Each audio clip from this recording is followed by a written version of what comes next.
Madame, mademoiselles et messieurs, bonjour. Apogée TV, actualité et info à tous les étages. Actualité et info à tous les étages. Ouvrez bien vos oreilles, ça va cobasser. Geoffroy, n'ayez pas peur, n'ayez pas peur. N'ayez pas peur. Mais non, mais soit vous discutez, t'es contracté, tenez. Allez, dans votre gueule, tiens. Donc, vous savez qui je suis? Je me présente. Je suis Ebouti Béanzan, l'homme que vous avez déjà cité dans vos torchons de presse là. Moi, c'est pas un souci. Je le dis devant les caméras. Mais aujourd'hui, nous sommes là parce que nous réclamons votre démission. Parce qu'on estime que votre magazine a franchi les limites et que vous devez en payer les conséquences. Allez sur les plateaux de télé pour vous exprimer en disant que vous vous excusez de ce que vous avez fait contre Daniel Obono. Nous le répétons. Au-delà que ce soit Daniel Obono, vous avez insulté la mémoire de nos martyrs. Monsieur Geoffroy, je finis et vous allez répondre. D'accord?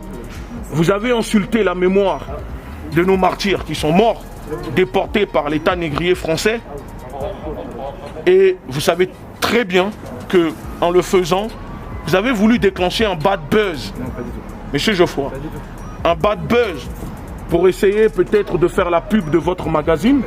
Sauf que ce n'était pas prévu que la LDNA puisse venir ici et trouver portes ouvertes.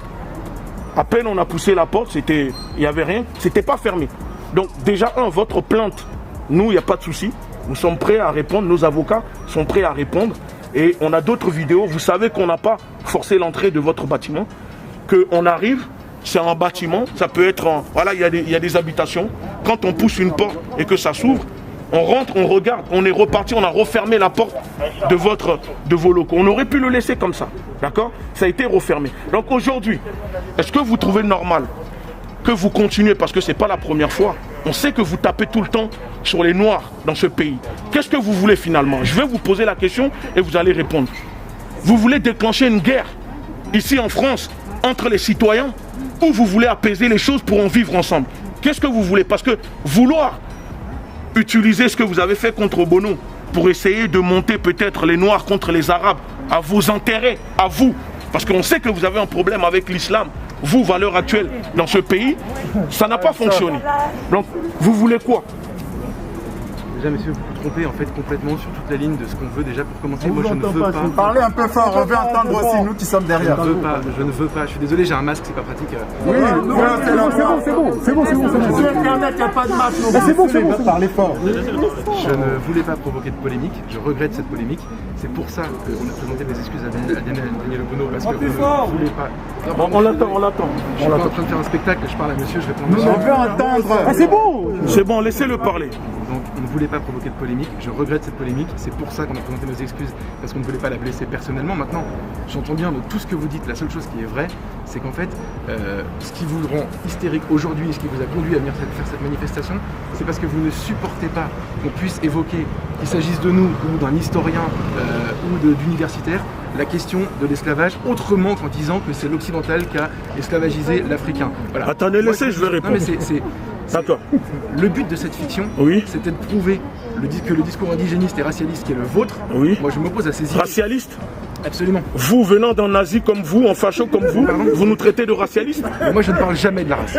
Vous ne parlez jamais de... Vous êtes obsédé de la race, monsieur Geoffroy. Je ne parle jamais de la race. Mais si. Non. Mais si, vous parlez tout le temps de la race. Je suis opposé. Opposé aux idées racialistes, je les combats, c'est pour ça. Mais la preuve, regardez, quand des nègres, d'accord, quand des nègres se... Attendez, non, c'est vous qui nous voyez comme ça. Mais non. Quand des nègres... Non, monsieur Geoffroy, quand des nègres se présentent devant vous pour obtenir des comptes, regardez là où vous les recevez. Vous n'êtes même pas capable, en tant que leader d'un mouvement, de me faire rentrer dans vos bureaux, s'asseoir et discuter yeux dans les yeux. Attendez, un jour, vous ne ferez pas une manifestation. C'est pas une manifestation, c'est un rendez-vous. Nous sommes venus vous voir. Le jour où vous ne viendrez pas dans nos locaux. Alors donnez-nous le rendez-vous alors. Moi je vous interviewe quand vous voulez à valeurs actuelles. Vous venez. Donnez-nous le rendez-vous. Mais vous venez pas à 15 et vous venez pas. Donnez-nous le rendez-vous. Ensuite, monsieur, vous avez utilisé le mot nègre. Je n'ai jamais de ma vie utilisé ce mot. Mais quand on utilise le mot esclave pour désigner Daniel Obono avec des chaînes. Et qui a la chaîne? Moi j'ai ramené une chaîne pour vous. Mais ne faites pas ça, monsieur. J'aimerais que je vous lâche, vous ramené la chaîne autour de vous. Attends, non mais vous aimeriez voir ou pas? La chaîne qu'on a ramenée, c'est où? Non, on va vous mettre la chaîne. Hors de question. Tu vas chercher dans Ah, là vous ne voulez pas voir une chaîne autour du cou illustrer Monsieur Geoffroy en tant qu'esclave. Illustrez-moi comme vous voulez, mais là on parle d'une fiction. Là vous me proposez Une fiction? Une fiction? Vous savez, les millions de morts à l'esclavage, c'est de la fiction? Non, l'article. Ce que vous ne supportez pas, Oui. c'est que on mette l'accent sur le fait que des Africains ont été exploités par d'autres Africains. C'est ça qui vous fait. D'accord, alors attendez, s'il vous plaît, attendez, stop, attendez, stop. Monsieur Geoffroy, vous savez, non mais attends, il va pas dire ce qu'il veut, il dit, attends, déjà ce que vous portez comme propos est biaisé dès le départ. Maintenant, si vous voulez qu'on vous démonte vos théories bidons de l'extrême droite, devant les caméras, nous demandons un rendez-vous, en débat avec vous, et nous ramènerons au sein de notre mouvement nos intellectuels, nos historiens, pour faire un débat, preuve à l'appui, face à vos propos. Et donc si vous le souhaitez, nous prenons là rendez-vous devant les caméras, tout le monde. J'accepte tous les débats avec vous, monsieur. Devant vos protecteurs et tout. Attendez. Je peux même vous proposer de venir faire une interview contradictoire chez nous avec leurs actuels, vous serez reçus comme tout le monde dans les... On veut un débat en direct, rien de filmé pour être monté. Aucun problème. Un débat en direct. Ça ne sera pas avec moi, ne vous inquiétez pas. D'accord? Faut pas dire Alors, que là, hein. nous voulons là savoir, est-ce que vous acceptez en débat? Parce que vos théories, c'est bien de les écrire, mais il faut encore les défendre. Oui, parce que c'est faux. Un débat quand vous voulez. En débat quand nous voulons. Alors vous nous laissez vos contacts alors. Pour faire un débat, il faut bien des contacts. Aucun problème, je ne vais pas vous donner mon numéro de téléphone comme ça dans la rue, mais votre numéro. Mais alors, vous voulez faire comment le débat? Vous voulez qu'on organise comment le débat? vous m'interpellez sur Twitter, ça fait 3 jours que je... Ce n'est pas moi, vous ne parlez pas avec moi. Mais dans ce cas-là, on parle sur Twitter, il n'y a aucun problème. Moi, je vais pas vous donner mon numéro de téléphone là comme ça. Mais on veut pas, je suis pas, vous n'êtes pas une femme, hein, j'ai pas besoin de votre numéro, je ne vous drague pas. Mais c'est pour organiser le débat. Aucun problème, sur Twitter, je vois mes notifications, vous m'interpellez. Donc notre équipe vous écrira sur Twitter. Absolument. Et nous allons organiser le débat devant la France, devant vos partisans, devant vos sympathisants. Il faut dire ensuite qu'il n'y a pas de noirs qui ont vendu des noirs. Exactement. Il n'y a pas des noirs qui ont vendu des noirs. Il n'y a pas de preuve déjà de ça. Il n'y a pas. L'esclavage n'a pas été inventé par des noirs. Par des noirs. Il n'y a même pas de preuve. C'est vrai, ça c'est vos ancêtres qui ont écrit. Regardez. N'avançons pas tout de suite. Écoutez. N'avançons pas tout de suite nos arguments. Parce que eux, ils vont se préparer. Il sait très bien que quand il essaye de ramener la chose sur les Africains qui ont vendu des Africains, c'est une façon de balayer la criminalité. Vous voyez ce que la France, ce que eux, parce que ces personnes, écoutez, ces personnes sont obsédées par l'époque de Louis XIV. Vous les voyez, ce sont des gens qui ont une frustration, sûrement un complexe d'infériorité, de supériorité. Et donc, aujourd'hui, nous ce que nous demandons, ça se sent. Monsieur Geoffroy, nous réclamons des sanctions et votre démission. Parce que je vous l'annonce, que si ce n'est pas le cas, nous allons venir ici tous les jours, s'il le faut. Si vous avez du temps à perdre, pour vous. Vous pensez que c'est du temps à perdre? Vous voulez rentrer dans ce bras-de-fer-là avec nous?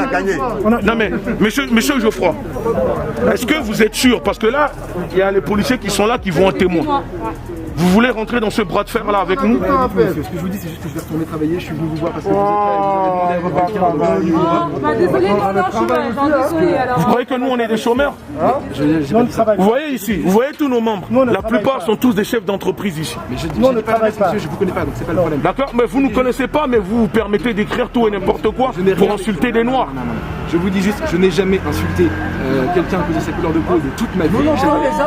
Ah bon? Je ne considère pas les gens qui ont couleur de peau. Et qu'est-ce que vous dites? Ça me débecte. Oui. Je n'utiliserai jamais les mots que vous avez utilisés tout à l'heure. Et on ne veut plus dans votre magazine que vous représentez des noirs. Mais, monsieur, avec des chaînes autour du cou. j'ai compris. D'accord? Et qu'est-ce que vous dites aujourd'hui? Il a s'excuser. Attendez. Qu'est-ce que vous dites aujourd'hui à ces milliers d'afro-descendants, que ce soit dans les Caraïbes, aux Antilles, qui ont vu, qui sont blessés?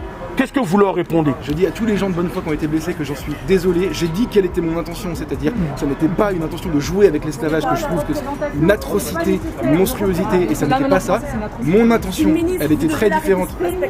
Mon intention, elle était très différente, et malheureusement, elle n'a pas été comprise. Oui. C'est pour ça que j'ai dit que c'était une erreur. Oui. J'ai aussi dit à Daniel Obono que j'étais désolé, que je lui présentais mes excuses. Écoutez ce qu'il dit, s'il vous plaît, là, stop. Parce que je ne voulais pas la blesser personnellement et je regrette profondément qu'elle l'ait été. Maintenant, pardonnez-moi, fin de l'histoire, vous pouvez revenir ici tous les jours. C'est pas fin de l'histoire. C'est pas fin de l'histoire, monsieur Geoffroy. Mais pourquoi, en fait, attendez, pourquoi vous vous prenez tout le temps? Pourquoi c'est toujours à Daniel Obono, vous vous attaquez tout le temps à sa personne? Tout le temps, Daniel Obono s'attaque à beaucoup de gens. Alors, est-ce que vous êtes capable, ce que vous avez fait avec Daniel Obono, de prendre un député d'origine juive à l'Assemblée nationale et de le projeter dans les camps de concentration? Bah ouais, pourquoi pas? Laissez-le répondre. Je trouve cette discussion un peu gênante, ça commence à me mettre très mal à l'aise. D'accord. Ça vous met mal à l'aise. Ça vous met mal à l'aise. C'est ce que vous dites qui me met mal à l'aise. Mais parce que ça, vous n'avez pas le courage. Vous savez, monsieur Geoffroy. Et là, il peut se faire licencier, là. Vous laissez. C'est pour ça, ça gêne. D'accord pour les juifs. Non mais arrêtez avec votre obsession. C'est vous qui êtes obsédé, monsieur. Non mais regardez, même la preuve, vous êtes venu, vous avez des gardes du corps. Mais j'ai pas des gardes du corps, monsieur. Moi, j'ai pas des gardes du corps, moi. C'est la police qui me protège. Mais pourquoi la police vous protège alors que c'est vous qui incitez à tout ça? Vous êtes menacé. Vous savez que vous l'avez créé. C'est ce que vous avez voulu. Moi aussi, on est menacé. Moi aussi, je suis menacé. Par vos sympathisants. Merci. D'accord? Oui, vous voyez ou pas? Voilà, c'est ça. Exactement. Petite commère. Donc, Petite copine. Petite commère. Avec ton joli petit cul. Petite commère. T'as même pas de couilles, putain. Moi, une fois, j'ai plus de couilles que toi, putain de merde. Petite commère. L'information.